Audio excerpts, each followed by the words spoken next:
The following program contains language, images, and/or subject matter that may be objectionable to some viewers.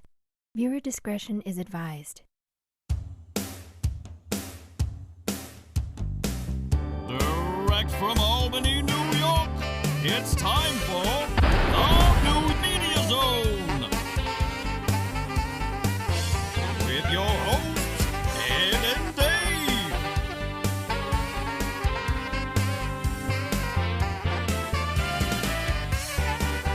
Tonight, a look at this week's new film and DVD releases. And a chance to win free movie tickets with the poster pair's name.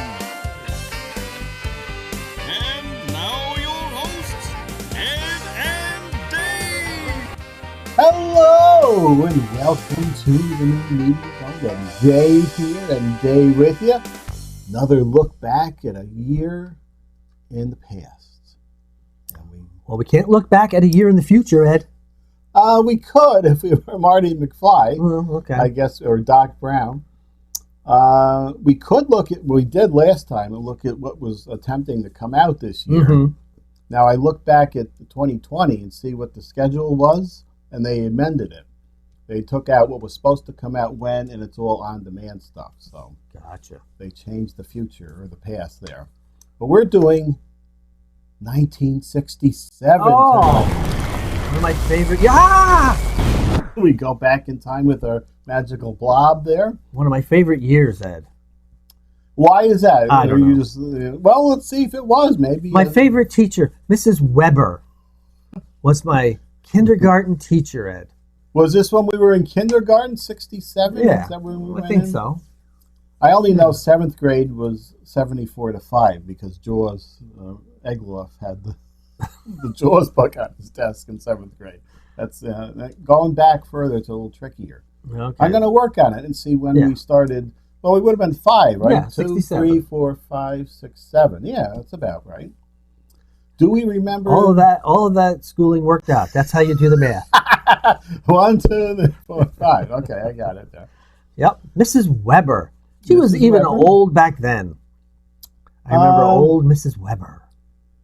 Yeah, I had a younger one, but she had very thick lower extremities. I think she might have had that elephant man disease with the big legs. Mrs. Holtz. Oh, man. And we were small then, so all we saw was the legs. Oh, God. Mrs. Bueller, my next one, was the older one.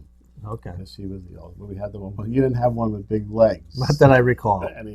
No. All right, what was going on in 1967, Dave? Are we starting with the movies? We start with the movies. So here. we're going to go with the top 10 movies. We're going to count down. Of course, it's not really much of a secret to you because we put basically up the whole thing right now. You're going to see. We the whole show thing. 5 at a Whatever. time. CC5. But number 10 is Camelot, which I believe was Richard Harris. Right. And that's all I remember. All I remember is the main song from Camelot. Were there any other popular songs? I cannot recall Camelot. I just remember. Richard Burton, right? He was in there? May have been. I just remember Spam-A-Lot. Right. And in Monty Python and the Holy Grail singing songs from Knights of the Round Table. We're at Knights of the Round Table. We dance when we're able. Yep. Anyway, that's Camelot. Mm-hmm. Number 9, The Jungle Book. The Disney animated film. Okay. With Phil Harris as Baloo the Bear. And that's it. I can't recall. I might have seen that in the theater. I don't know about it at the time. I didn't see it until I had Offspring. Uh-huh. And then was watching it frequently. I think we saw it on Disney or something. That had good songs in it, though. Yeah. I like the ape. Like, I Want to Be Like You. Is that what it was? Yeah, who was that? Louis Prima. Yeah. Yep. And I like the Bare Necessities. Were there only 2 good ones? I'm thinking there's a whole bunch of I haven't seen it in a while, so I've forgotten it. I think that's about it. Oh, no. There you go. Did you watch that with your roomie for? Yeah, he's they're off that show now. Okay. It's a different set of people. But anyway, just like to throw that in there. Number 8, Thoroughly Modern Millie. Don't remember this one. No, that was, Sounds like a British film. it might have been. I think Mary Tyler Moore was in it, and the one in Sound of Music, Julie Andrews. Julie Andrews? I think she was in that. It might have been a musical too, but that one you don't see a lot. All right. Number 7. You Only Live Twice. That would be a James Bond film, which I believe would still have Sean Connery. Right, this As was Bond. his last regular one. He came back after George Lazenby for Diamonds Are Forever. And then didn't he also come back for Never Say Never Again? Never Say Never Again, with a horrible score. Nothing. Number 6. To Sir with Love. That had a theme song. Who was it? Lulu? Might have been. Lulu! And Sidney Poitier was in it as a. And did he have a? Was it a white girlfriend? Is that what this one was, or he was a teacher here? I forget what was going on in here. I think you may Mixing up 3 of his films. yeah, right? I think Guess Who's Coming to Dinner Right. was Spencer Tracy, Katharine Hepburn. I think that was Sidney Poitier and the daughter, the white daughter. Mm-hmm. I think that's. I don't know this film. Mm-hmm. I've heard of it. I've heard of the song, Yeah. but I don't know the movie. Something to look into, while you're home, stranded in the winter Okay, here. there you go. Even though I'm not looking for a new job. Oh, jeez. Valley of the Dolls, number 5. Valley of the Dolls. This was kind of like a Peyton Place, but there was a lot of buxom women. I know Roger Ebert wrote Beyond the Valley of the Dolls. Right. I don't know. Russ Meyer, was that what this was with his busty women? It could be. Could be. Number 4, The Dirty Dozen, which I'm seeing his face, but I can't think of the guy's name. Lee Marvin? Lee maybe? Marvin, that's the guy. And maybe a few other folks like Ernest Borgnine with a dozen. Don't remember This that wasn't one. the one with the comedian there. Not Don Rickles. He was in one of those war movies. Yeah, I'm not sure if it was this one. He was in one with Clint Eastwood. Yeah, where Eagles Dare or something. I don't know. We'll have to look that up. Number 3, as you can tell, folks, we do a lot of research here. Number 3, Bonnie and Clyde, with Warren Beatty. Warren Beatty and Faye Dunaway. Faye There you Dunaway. Pollock. Was he in there? Pollard. Michael J. Pollard. Wasn't Gene Wilder in it? Gene Wilder, yes. That's all I remember. Oh, and the aforementioned Guess Who's Coming to Dinner. There That's it number is. 2. No wonder I got them mixed up. Number 2, Guess Who's Coming to Dinner. I used that. This, I believe, was 1967. Mhm. Spencer Tracy's last film. Uh-huh. Believe he passed away 2 weeks after he completed his filming. Oh, he might have won the award. I don't recall if he won an award for this film, but it's an excellent movie. Along with one of my other favorites, The Lion in Winter, which is not on this list because it's not this year. But a great movie, even though Katharine Hepburn's in it. Oh, no. I don't like Katharine Hepburn. Oh, no. No, I can't, no. But Lion in Winter, only because it has Peter O'Toole. Uh-huh. Great movie. And an Anthony Hopkins, by Yeah. the way. And the number 1 film from 1967. Oh, there. Just take it off because the camera's there. Yeah. The Graduate. That's Linda Gray's leg in the poster. Oh, really? Yes, a little trivia there for you. Unaware of that. Um, That was with Anne Bancroft, Dustin Hoffman. Catherine Ross Yes. and Mayor Vaughn was the father. Yes. Murray Hamilton. Right. Yes.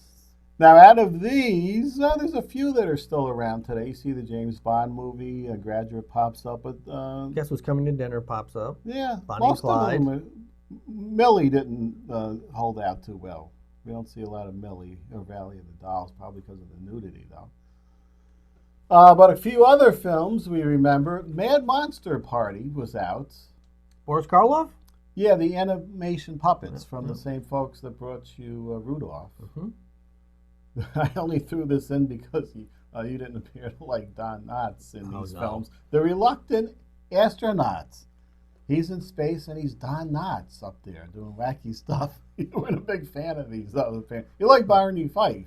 I like him with Barney Fife in the context of a classic sitcom, Right. where his bizarre antics are offset by the calming effects of Andy Griffith. I mean, when Barney Fife is not the emphasis of the show, he's not the main subject. I can take him. I can take a little bit of Don Knotts and his lunacy. But when he's carrying a 90-minute film with his weird faces and bizarre antics, I can't do it. What was he? Mr. Furley? Right. Okay. Small doses. Popping in okay, there. with the bad wig. Small dose is good. The whole show on him? No. That's why Furley didn't get a spinoff. The Ropers got one. For one season. Right, but Furley didn't even get one. And that's why.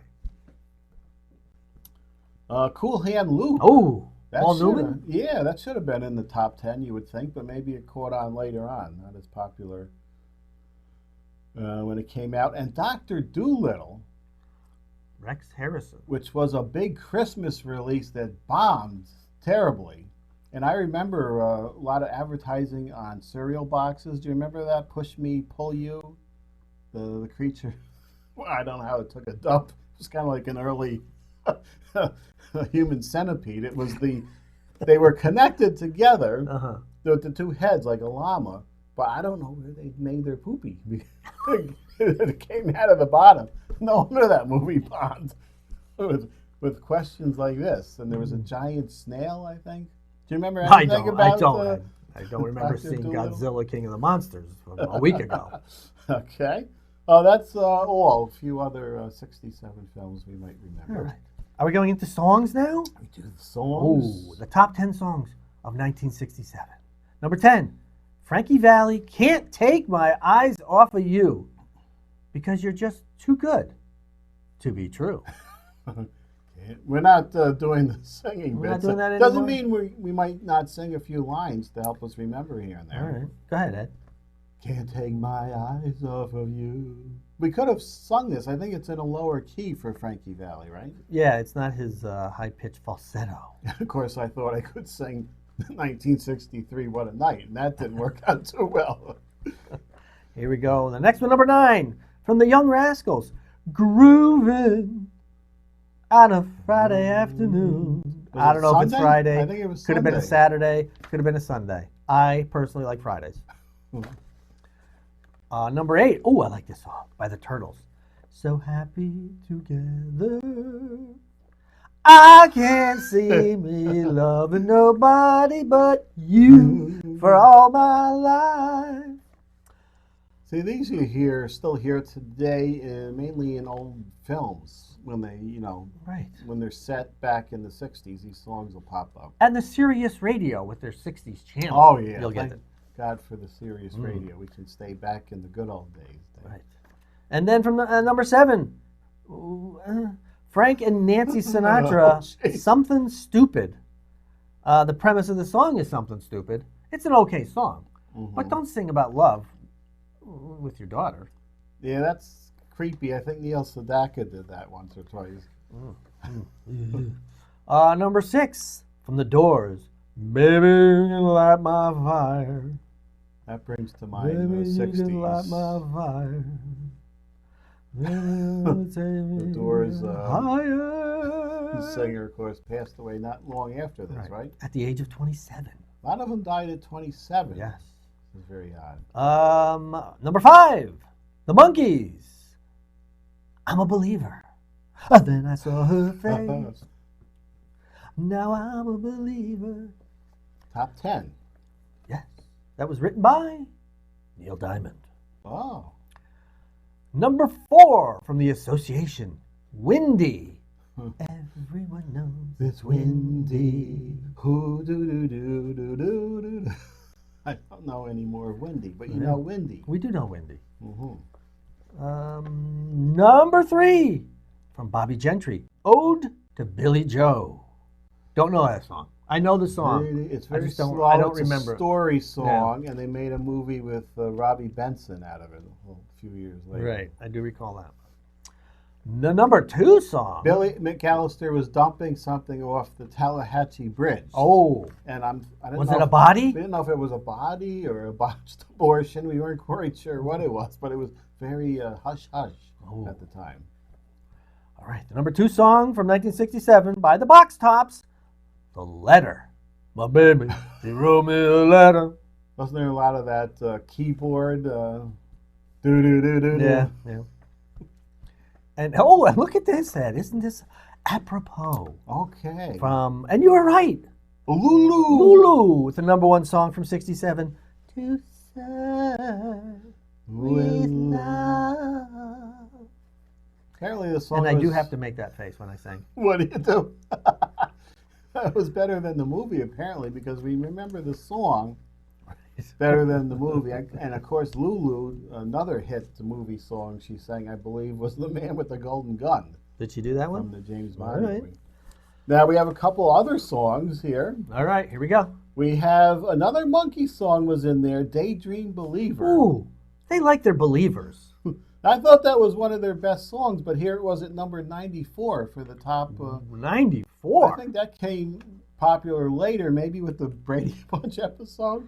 I don't know. They did a remake of it. Well, not a remake, but they remastered that with more modern drumming, which actually took away from the song because they brought the drumming more prominent, which I didn't think helped. But I think he may have sung that on that Brady Bunch episode he was on. Maybe that's where it became more popular.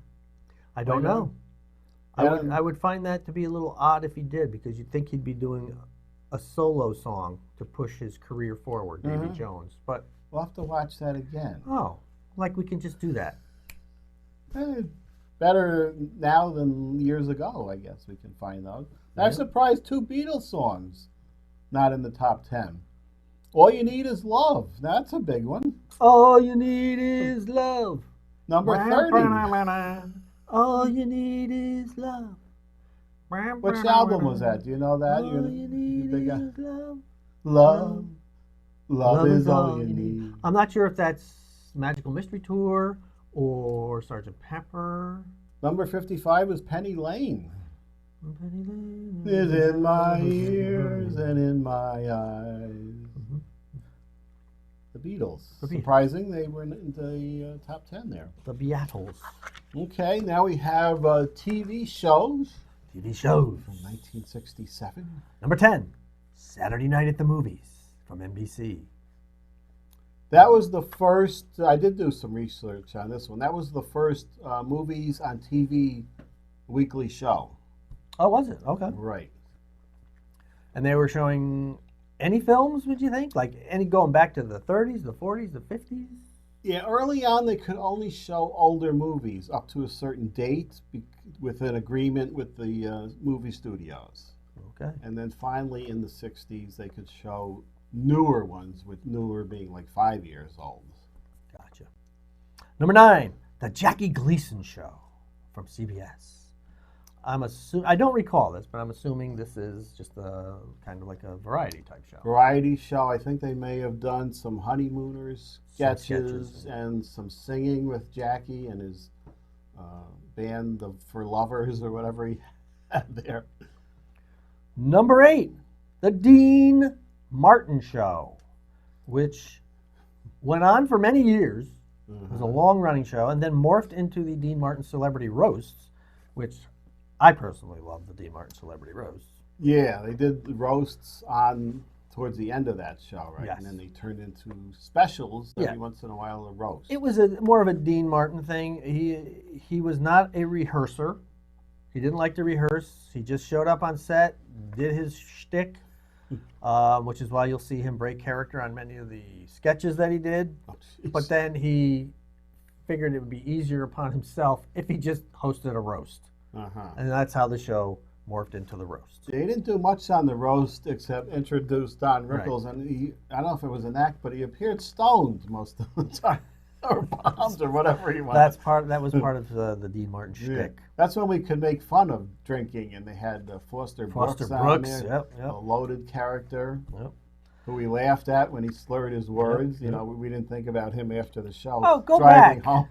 Go back and listen to what Don Rickles was saying, and you'll be horrified. You can't say, even though he was still saying that stuff up until the day he died doing his show in Vegas. But boy, you can't say that stuff. Number 7, the Red Skelton Show. Jeez. Now, you said he turned up in an earlier 60s show. You didn't like Red Skelton. No, I don't like Clem Cadiddle Hopper and him just taking his hair and going like this and then talking like this with the head. No, that's just... Very talented. I think we watched that, but because it was the only thing we had to watch at that time, really. There was nothing else on TV. That was a good throwaway line there, Ed. What's that? Very talented. Very talented. Well, you know how bad TV was then. There were 2 other channels, but Clem Cadiddlehopper was the best thing of the other 2. Right. Number 6 from NBC, Bonanza. That ran forever, too. I think that started in the 50s, like 59 maybe? Yeah. And it ran till the early 70s? It ran a year after Hoss passed away, I think it did. Okay. He passed away maybe in the last season. I don't Dan know Blocker, I think he had a brain aneurysm, hemorrhage, something like that. Yeah. Number 5 from CBS, Family Affair, with Jodie and Buffy and and the sparkly opening. Brian Keith and Sebastian Cabot. Yeah, that was the good old day. Buffy and Jodie. Yep. Now, didn't Jodie pass away early? Yes. And they said it was from those clackers or something to do with the war. But I think she had just a tragic. I think she had a drug problem, didn't she? Did she? I'm not sure. I have to check that out. I think Brian Keith may have killed himself too. He did. Okay. And how did Sebastian Cabot go out? Just in bad TV movies? Probably. Yeah, I don't remember. Do you remember that version of Miracle on 34th Street from the 70s with Sebastian Cabot? Vaguely, yes. And Dan Hartman, was it? David Hartman? David Hartman, Yep. the Good Morning America guy. Very bad 70s version, which you never see anymore. No, you don't. You don't see it. Number 4, Gunsmoke from CBS. Now that ran forever. Yeah. That ran 20-some years. For some reason, Miss Kitty wasn't on the final season. I'm not sure. She had enough. She couldn't do one more season. No. 20 years that was on the air, and she was there. She started out as a whore. Miss Kitty. Didn't she run the cat house? It wasn't really mentioned, really. Isn't that why her name was Miss Kitty? Yeah. Yeah.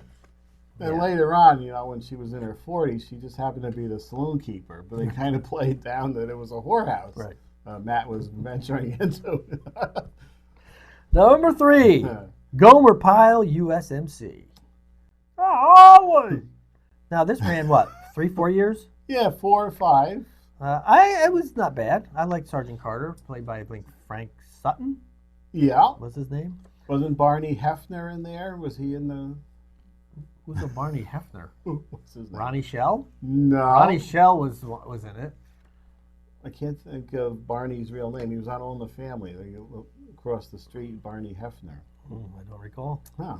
Number 2, The Lucy Show. Now we have to sit here and think a moment. The Lucy Show, which one was this? Was this where she was the puppet? Or this wasn't I Love Lucy? This is not I Love Lucy. I think that's with Desi. That's their first show. This is the one where I think Vivian Vance was in it still. Right. This wasn't the later one where she wasn't in it and there was a puppet Lucy coming out with very lovely puppet gams. Do you remember the opening? Vaguely, yeah. For Here's Lucy. That's what Here's Lucy. Here's Lucy, yeah. And the number 1 show, 1967, 68, The Andy Griffith Show, with a 27.6 rating. That was quite That's quite the high mark. I'm just making sure I'm not seeing the red button. Oh, that's there in the middle. Now you decide. For those you don't know if we're actually recording the show right now. I just wanted to check and make sure that the show was recording. Yes. There it is, right in the middle. It's recording. Andy Griffith Show, the number 1 show, was right before the Rural Purge. Mm-hmm. I believe came maybe after the following season, where they got rid of that, Beverly Hillbillies. I want to take a look at the networks here. There was something that was... Was there something amiss? There's no ABC. Yeah, it didn't seem like Family Affair was a CBS show. That had like that dark look we always talk about. Mm-hmm. I think the Lucy show, that was another one that didn't seem, or no, Andy. That didn't seem like a CBS show for some reason. Even though Did it seem like it was NBC to you? it seemed like an NBC, especially the color ones for some reason. I like the Andy Griffith show. I like Gomer Pyle, the Dean Martin show, and that's about it out of that list. Yeah, there was, no, not our favorites yet. 70s is where we enjoyed. Now, not too long ago, maybe 5-6 weeks ago, one of the local channels, I don't know if it was Decades or Light TV, one of them, had a marathon of the Dean Martin celebrity roasts, which drove the co-inhabitant of my house insane, because I'd always turn them on. Huh. I missed that one. I usually see the Decades doing that. Well, they're most recently we're doing like the Twilight Zone. Uh-huh. I don't know what else they had before that. Another marathon of something else. But I like the Dick Van Dyke show too. I want to ask, why was it driving the inhabitant nuts? Didn't she enjoy these things? No, she does not. No, she doesn't. Our tastes in television viewing are extremely different, shall we say. She likes the Downton Abbey. Oh, no. The British TV fare. What did she like from the 70s? Not the roasts, apparently. Not the roast. I don't know. She likes. We do agree on the Dick Van Dyke show, the original. She knew all the people on the roast. She's the same age, but not enjoying the put down humor. Because you're the same age doesn't mean you watch the same shows. No, but she would not. It's not like she didn't know who these people were. No, she did. She just didn't enjoy what they were doing. Yeah, she just doesn't think they were funny. I personally think. I mean, the Dean Martin roasts are, in large part, a big hit or a miss. Yeah. You know, if they're roasting, like one of my favorites was Bob Hope.